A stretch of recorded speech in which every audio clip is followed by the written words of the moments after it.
Hey everybody, Evan Grizzle with Worship Source here. Today we're going to be doing one of our very first Worship Source videos. It's going to be a gear review for the bass guitar.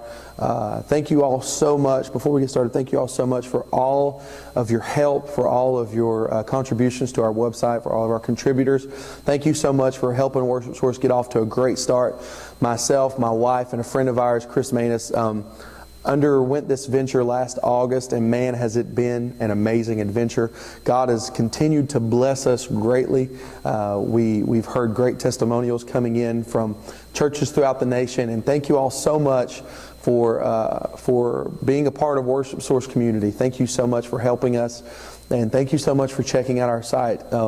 We've had great responses throughout the country, throughout the world, actually, through many continents are touched now.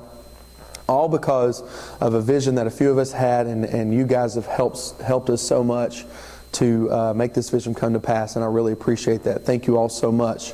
But getting to our gear review, today we're going to be talking about the Hartke bass attack. For the longest time, I played the Line 6 bass pod. Line 6, I'm a huge fan of Line 6. The guitar player here at our church at Apostolic Tabernacle uses the Pod HD500. A lot of the guitar players that I know use the HD5. They're an amazing product.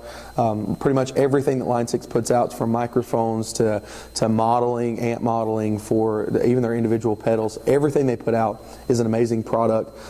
So a huge shout out to Line 6. Andy Ferguson turned me on to them a long time ago, and I've just stuck with them ever since. But recently, in my move from Mississippi to North Carolina, to my dismay, my Line 6 bass pod got tore up. So I know, sad faces all around. But the problem being that it was going to cost $250 to fix it, or I could spend $200 and buy one used that worked online. Well, the answer to my problem, I searched around, and the answer to my problem came in the form of the Hartke bass attack. The Hartke bass attack is an amazing piece of equipment.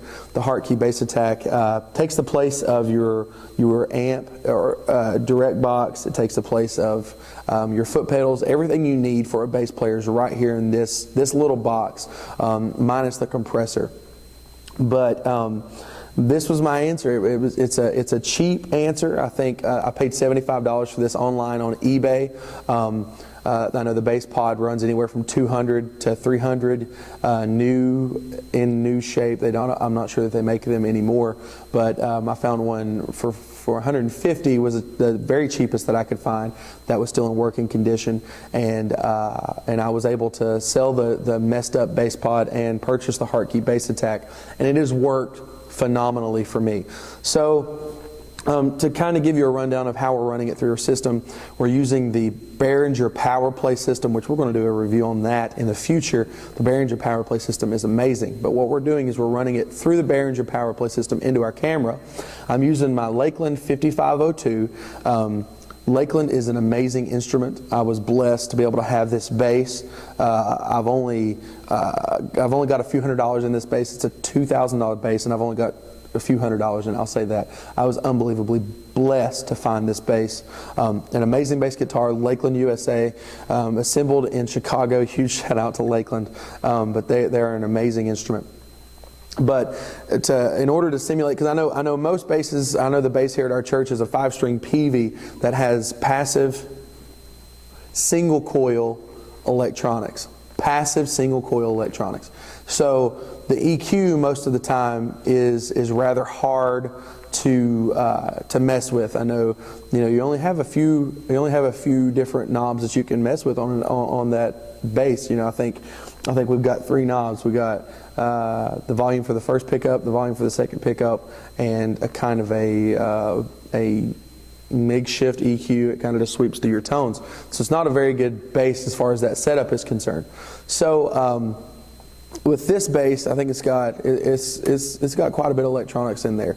So it's got a highs, mids, lows. It's also got sweeping back and forth between both pickups. It's just the tone that you get from active basses with good onboard electronics is so much different from passive or even active basses that are on the low end as far as electronics are concerned. So this Hartke bass attack will help your bass tone out a lot, no matter if you have a high-end bass or a $200 PV like the church has here. It still helps to tone out amazingly, because unfortunately in the church world, as much money as we want to have, our churches sometimes don't.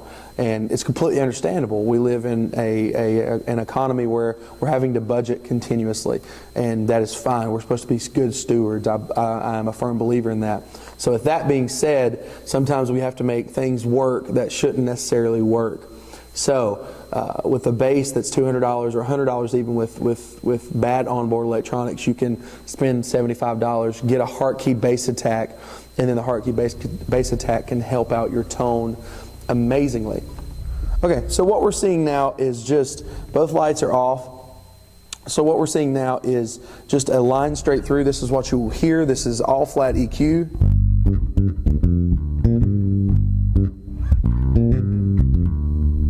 So you hear just live straight EQ. This is with the Hartke bass attack on. You get a volume control, sweeping mids control, brightness with highs, so brightness and then highs, then your lows here. So you can kind of hear where we're at. This maybe be kind of like a slap tone kind of deal.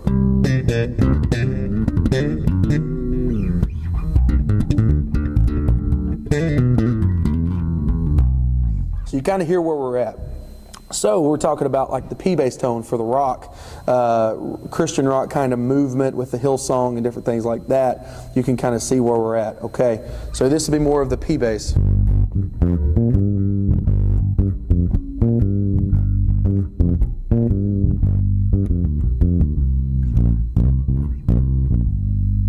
So you kind of see where we're at there. Now if you turn those back up, we can kind of tell, you get us back to that slap tone, funk tone. Highs cut through really well. So this shape button not only boosts the tone, but it also adds these two knobs here into play. So these two knobs this is a mix between the effects we're getting ready to put on, and this right here is the mix between the overall sound and the effects. So we push the shape button, signal is automatically boosted. Okay, so what we're going to do here is we're going to turn up our effects, and this will give us more of that grungy tone. This is halfway. So you kind of hear that, it almost sounds like a Hartke amp. You kind of get that tone. You turn the mix all the way up to where it's just effects, okay? This is our effects at halfway. This is the effects all the way up. You can hear kind of how grungy it goes. Oh, it's just that unbelievable grunge tone that you would get from that bass. So we see here, you can turn both lights off. That means you're just bypassing directly in. So you hear how much it changes the tone. This Hartke bass attack has 1/4 inch in, parallel out. It has a 1/4 inch out, but it also has an XLR out. This allows us to be able to go, this will take the place of your DI box.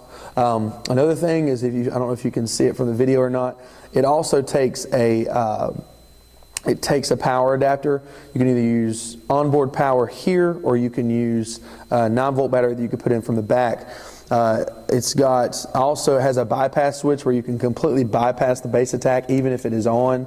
So you can kind of, let's do this, where you can kind of hear it. And you can tell it's completely bypassed. So then you just push the button and you're right back in. So the shape will take all the effects off. The effects can still be used with just a straight up on and off switch, but when you push that shape button, it allows you to use this right here where you're allowed to sweep your frequency, your mid frequency, when you push the shape, and it also boosts your overall signal. That right there is the Hartke bass attack. The Hartke bass attack is an amazing piece of machinery that all churches can get on board with and use.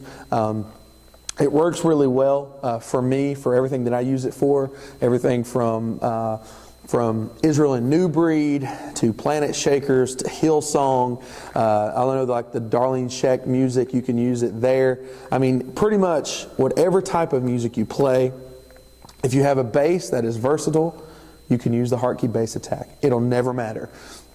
When you have a bass with, because I know we talked about some churches and some musicians, we just can't afford it. I know for the longest time, until I was able to get out and get me a job, for the longest time, I had a PVP style bass. I think it was a PV Fury. The first bass I ever used had a lightning rod pickup.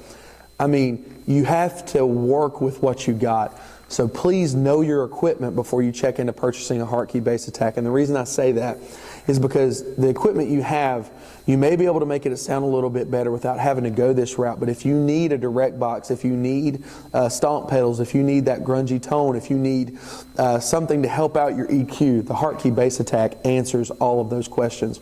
With the onboard EQ the Hartke bass attack has, you can make a passive bass sound like an active bass. I wish I would have done the video with a passive bass. That way we could have really saw the tone that you can get out of this. But I promise you, if you buy a Hartke bass attack, you will not be disappointed. If you're a bass player, if you're a music minister trying to help out your bass player, or if you're a sound technician, this would be a great purchase. It takes the place of your direct box. You do have to have a power supply to it, which is not that big of a deal. Just an extra power strip right there, $5 at Dollar General, and you're right there at it. Okay, so I mean, it's a great answer for anything that a bass player is going to need in the future, because you can dial in any tone you want.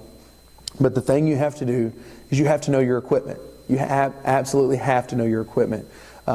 This bass attack will do you no good if you don't study up on your EQs and the way you need to EQ your tones, the tones you want to get from your bass. You've got to study up on these things, and you have to make yourself, I guess studious is the best word, because you really want to get to know the equipment that you're using. So please do that.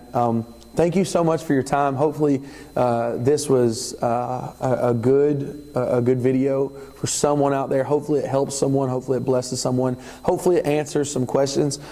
If you have any ideas, if anyone out there has any ideas of any kind of reviews that you would like for us to do, please email us.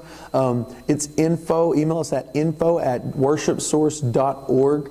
Please get with us if there's any kind of equipment you want reviewed, any kind of instructional videos you want. We're looking for ideas now of where to go in the future, because Worship Source is growing. It shows no signs of stopping, and we're so thankful for that. But in that growth, we've got to find better ways and other ways to get information out there. And this is one of the steps we're going to take, is through instructional videos and through gear reviews and things like that. So please be checking back at Worship Source every week. We will be releasing new material, whether it's new music, whether it's new articles by artists and different things. Please be checking back with us. Thank you so much for your time. Thank you for watching. And once again, if there's ever anything that Worship Source can do for you, please feel free to contact us. Thank you so much for your time, and God bless.